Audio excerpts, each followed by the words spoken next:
Assalamualaikum warahmatullahi wabarakatuh. Pada video kali ini kami akan membahas soal FRSKB part kedua, latihan soal pedagogik, sumber soal dari grup Telegram. Langsung saja kita mulai soal yang pertama. Seorang guru merancang proses pembelajaran sesuai tuntutan KD dengan tahapan pembelajaran sebagai berikut. Yang pertama, peserta didik menentukan konfigurasi elektron dan kulit, elektron valensi, golongan dan perioda. Kedua, peserta didik diberi unsur dengan nomor atom tertentu dan menentukan golongan serta perioda. Yang ketiga, peserta didik menyusun sistem periodik berdasarkan sebaran unsur dengan jumlah elektron tertentu. Dan yang keempat adalah selama proses guru terus memantau siapa saja yang sudah dapat menentukan letak unsur dalam sistem periodik dan siapa saja yang belum. Peserta didik dikatakan sudah menguasai kompetensi apabila ia dapat menentukan konfigurasi elektron, elektron valensi, dan letak unsur dalam tabel periodik. Dari kelima kondisi peserta di bawah ini, mana yang oleh guru dianggap telah menguasai kompetensi? A. Belum paham dalam menyusun konfigurasi elektron dalam jumlah kulit. B. Baru dapat menyusun konfigurasi elektron dalam jumlah kulit. C. Dapat menyusun konfigurasi elektron dalam jumlah kulit dan menentukan elektron terluar atau elektron valensi. D. Dapat menyusun konfigurasi elektron dalam jumlah kulit dan menentukan elektron valensi dan letak golongan dalam tabel periodik. E. Dapat menyusun konfigurasi elektron dalam jumlah kulit dan menentukan elektron valensi dan menentukan letak golongan dan periode dalam tabel periodik.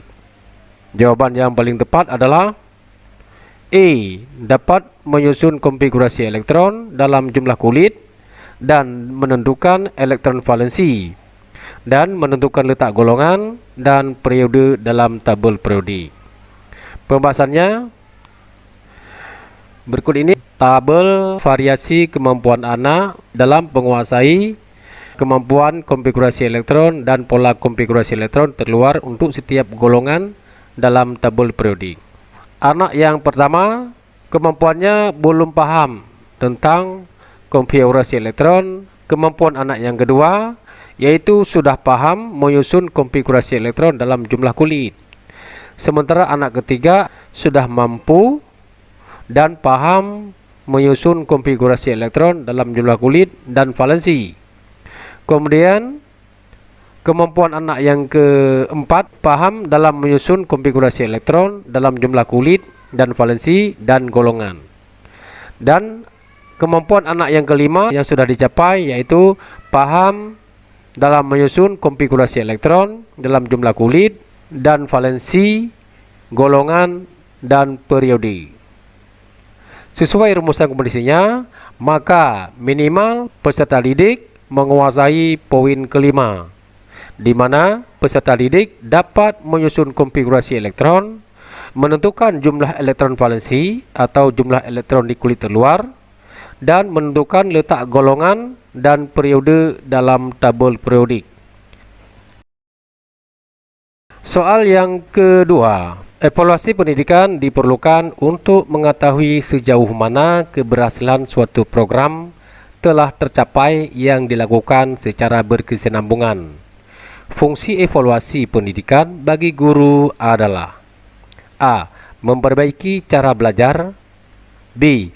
Memperbaiki proses belajar mengajar. C. Menetapkan kompetensi isi pengajaran spesifik yang dimiliki oleh siswa. D. Menumbuhkan motivasi dalam belajar. E.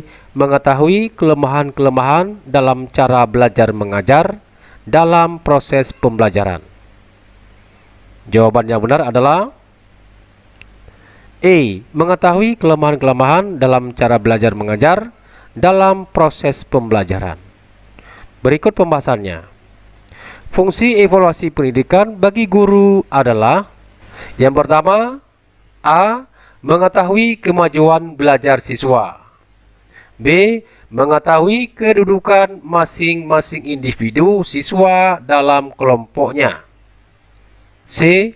Mengetahui kelemahan-kelemahan dalam cara belajar mengajar dalam proses belajar mengajar atau pembelajaran. D. Memperbaiki proses belajar mengajar. E. Menentukan kelulusan siswa. Dalam soal tadi, yang benar adalah mengetahui kelemahan-kelemahan dalam cara belajar mengajar dalam proses pembelajaran atau belajar mengajar. Lanjut soal ketiga.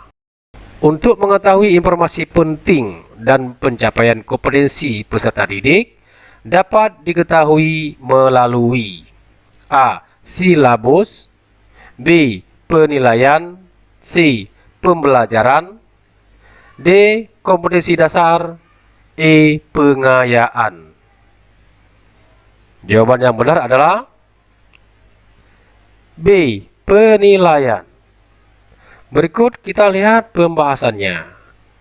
Penilaian adalah proses yang dilakukan untuk mengukur pencapaian kompetensi peserta didik secara berkelanjutan dalam proses pembelajaran untuk memantau kemajuan dan perbaikan hasil belajar peserta didik.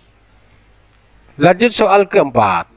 Dalam sebuah RPP tercantum faktor-faktor yang mempengaruhi keseimbangan ekosistem. Merupakan aspek: A. Fakta.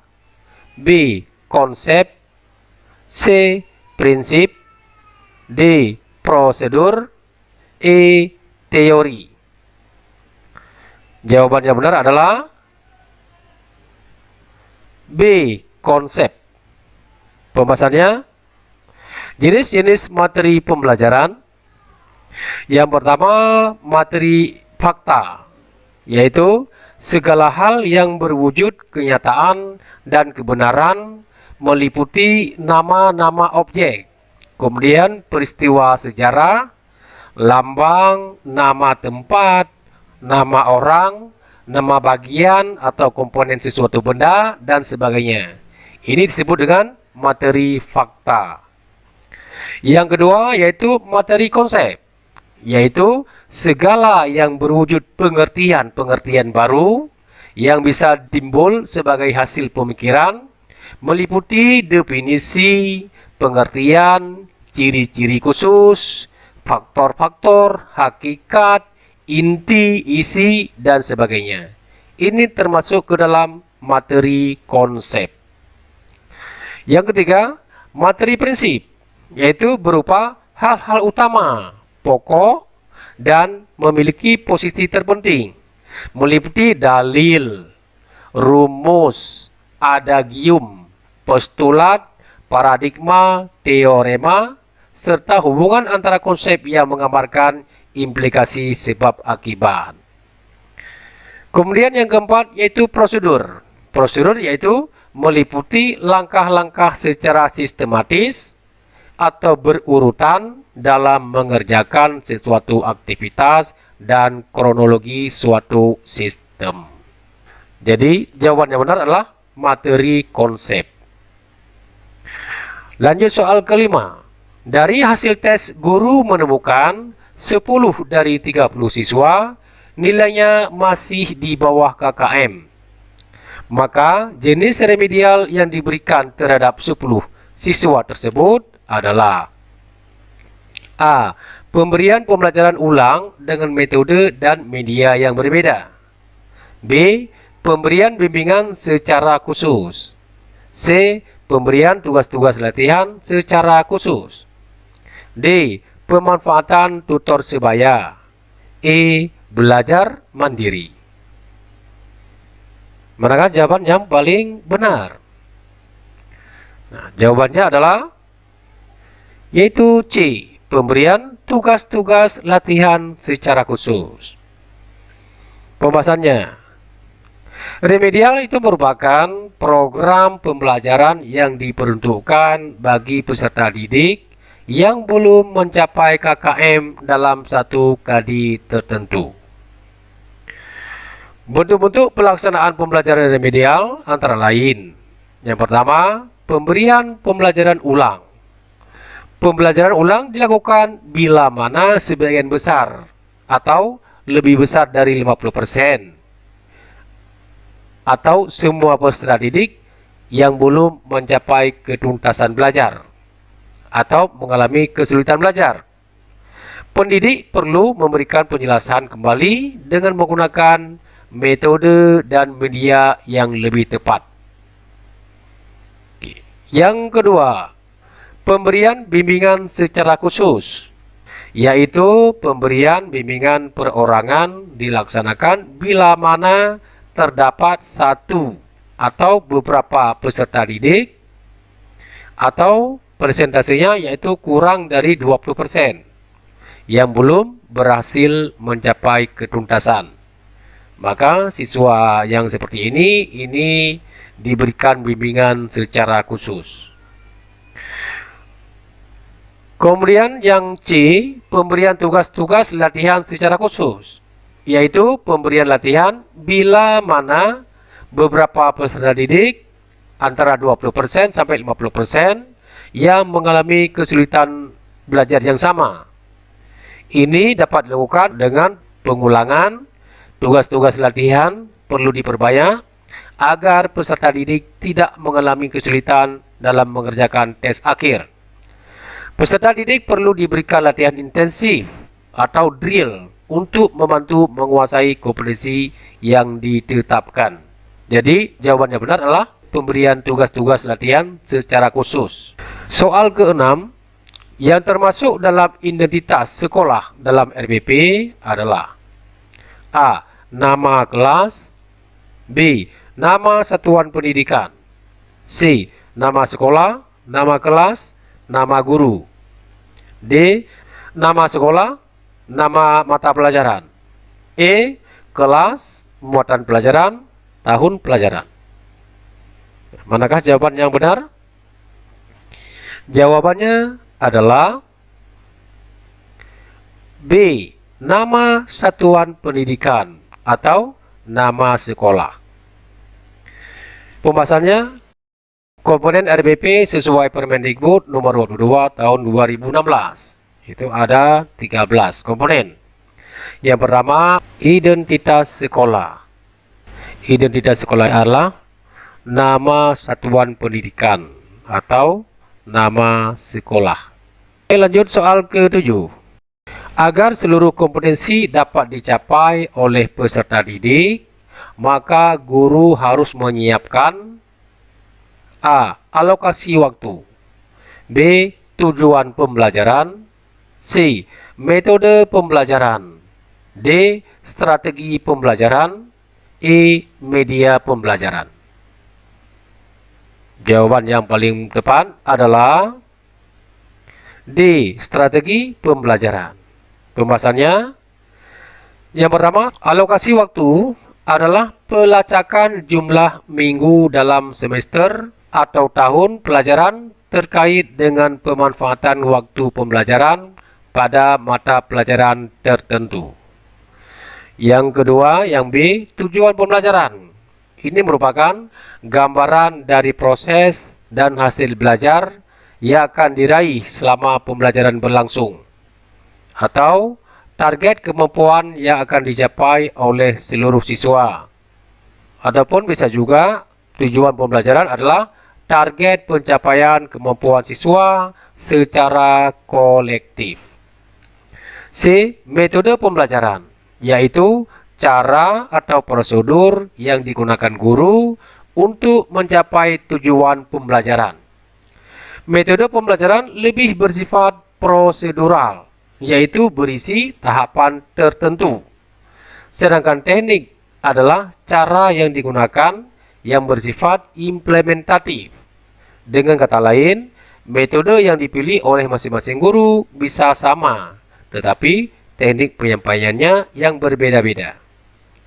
Kemudian yang keempat atau D, strategi pembelajaran, yaitu cara-cara yang akan dipilih dan digunakan oleh seorang pengajar untuk menyampaikan materi pembelajaran yang bertujuan untuk memudahkan peserta didik menerima dan memahami materi pembelajaran, yang pada akhirnya tujuan pembelajaran dapat dikuasai di akhir kegiatan belajar. Yang kelima atau E, media pembelajaran, yaitu bahan, alat atau segala sumber daya yang digunakan dalam proses penyampaian informasi guru kepada murid, baik berbentuk fisik ataupun piranti lunak. Oke, lanjut soal ke-8. Dari hasil penilaian suatu mata pelajaran dengan KKM-nya 65, terdapat 10 orang siswa dengan nilai 75 dan 20 orang siswa dengan nilai 60. Maka remedial yang cocok digunakan adalah A. Tutor sebaya, B. Pemberian tugas kelompok, C. Mengulang materi pelajaran dengan metode atau media yang berbeda, D. Bimbingan belajar individu, E. Memberikan soal dengan tingkat yang lebih rendah. Jawaban yang benar adalah C. Mengulang materi pelajaran dengan metode atau media yang berbeda. Pembahasannya, jumlah siswa yang tidak mencapai KKM sebanyak 20 siswa dari 30 siswa semuanya. Berarti persentase tidak mencapai KKM itu lebih dari 50%. Jika yang tidak tuntas lebih dari 50%, maka diberikan remedial mengulang pembelajaran dengan metode dan media yang berbeda. Oke teman-teman, ada 8 soal, yaitu soal FRSKB part yang kedua. Wassalamualaikum warahmatullahi wabarakatuh.